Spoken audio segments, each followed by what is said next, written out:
be a Taekwondo black belter. Kasi kung hindi, bakit mo pa ito pinapanood? And if you guys don't know me, hi, I'm Anika. I'm a first dan Taekwondo black belter and I'm also a Taekwondo coach for 2 years already. So nag-start ako mag-Taekwondo when I was 14 years old and I am now in my 20s. O secret na yun kung anong exact na edad ko. If you know, you know. Na hindi tayo mag-reveal ng age for today's video. Anyways, let's get started. So to begin pala, I just wanna say that this is based on my experience and based on my Taekwondo team's experience. Baka nagva-vary siya depending on your team, depende kung ano sabi ng coach nyo, pero ito yung sa amin, okay? So, paano nga ba maging Taekwondo black belter? First, join a Taekwondo club. If you are a student right now, tignan mo yung school mo, baka naman meron na siyang Taekwondo club na pwede masalihan.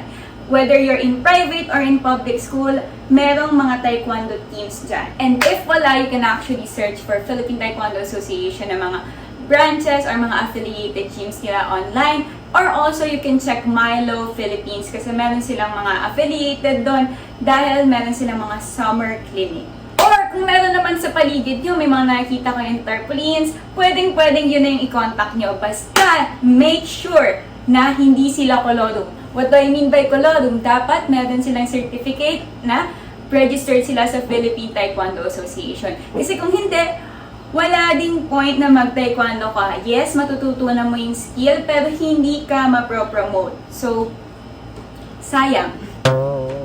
So, kapag kasali ka ng taekwondo, meron niyang registration and most importantly, meron niyang uniform. Para ka lang din pumapasok ng school. So, these are the fees na dapat ngayon pa lang pine-prepare mo na kung sasali ka. Mapapublic man yun or private, meron niyang bayad. As for me, I am currently teaching in elementary schools and yes, meron pa rin kaunting bayad kapag ikaw ay nagta-taekwondo. Siyempre, hindi naman lahat kayang shoulder, hindi naman kayang lahat libre. Especially, this is an expensive sport. Ang tawag sa uniform kapag ikaw ay taekwondo player is dobok. So kapag white belt ka, which is lahat tayo nagsisimula sa white belt, yung collar mo or yung dito mo ay stripe niya ay white. And then, kapag nag-progress ka ng belt, naging black belt ka na, magiging black belt na to. So, magpapalit ka ng uniform kapag ikaw ay naging black belt. Number 2, consistent training. Okay? Nag-start ako mag-taekwondo, I was 14. I am now in my 20s. Ganon katagal ako nag-training. Pero hindi naman ganon katagal ako bago naging black belt. I'm just saying na hindi ka magiging black belt in just a year, hindi bukas, hindi next month. It takes years. Ang pinakamabilis, realistically as a coach, ang masasabi kong pinakamabilis na way para maging black belt ka is 2 to 3 years. Mabilis na yan. And, why am I saying this? Because, kailangan ang training natin is 2 to 3 times a week.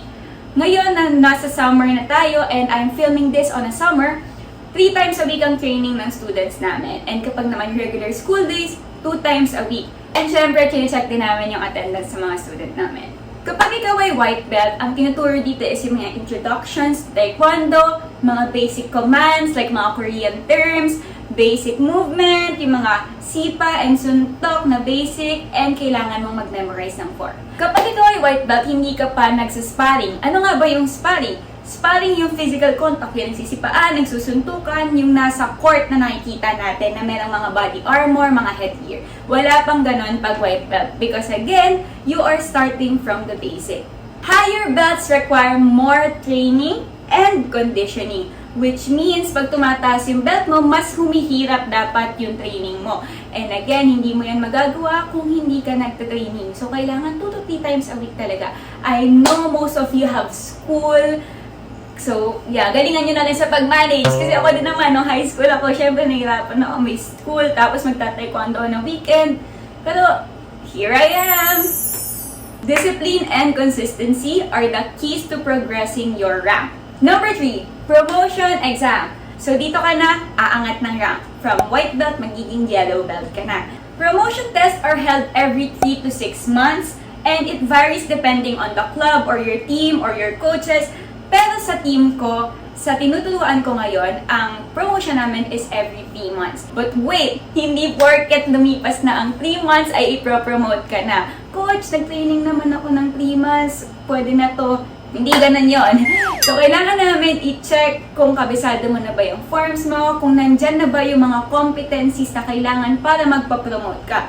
Because, as a coach, it is our job to ensure na meron ka ng skill na kailangan mo to promote and to angat ng belt. Again, we will not give you the go signal para magpa-promote if tingin namin hindi ka pa ready. Kahit na lumipas na yung 3 months or yung 6 months na yon.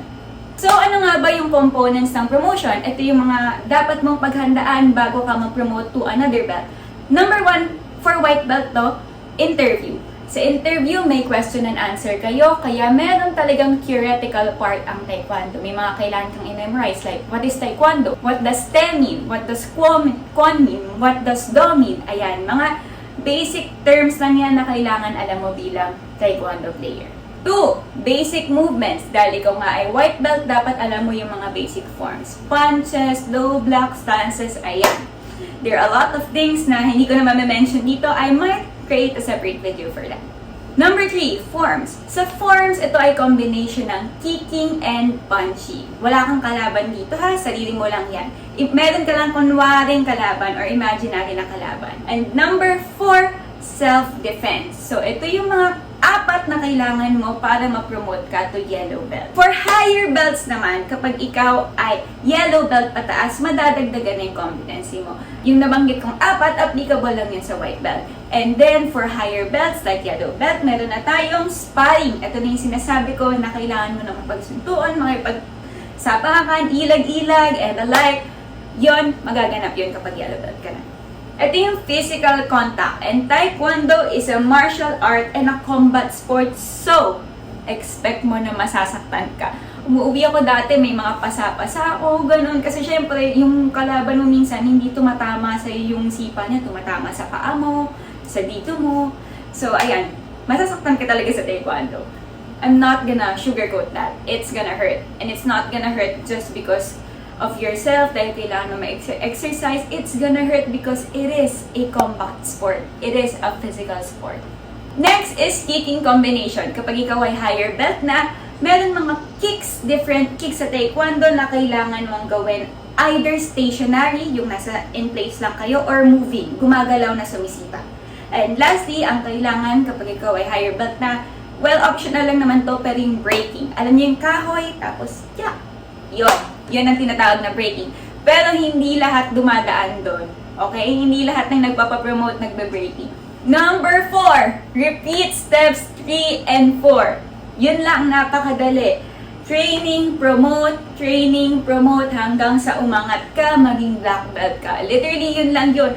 And it all boils down to, again, consistency and discipline sa pagte-training. Taekwondo is a long journey. It will take you years to become black belt. So, from white belt, magiging yellow belt, blue belt, red belt, brown belt, until maging black belt ka. Eh, Coach Anika, ilan lang naman yun. So, white, yellow, blue, red, brown, black. So, 6 lang naman yun. So, 6 times 3 months. Ganun lang kabilis. Wrong! Hindi ganun yon. So, kapag meron ka ng belt, meron pa yung high and low. So, what do I mean by that? So, kapag white belt ka, meron pa yung tinatawag na low yellow and high yellow. So, may low blue, high blue, low red, high red, low brown, high brown. And then, saka magla-black. Ganun kahaba.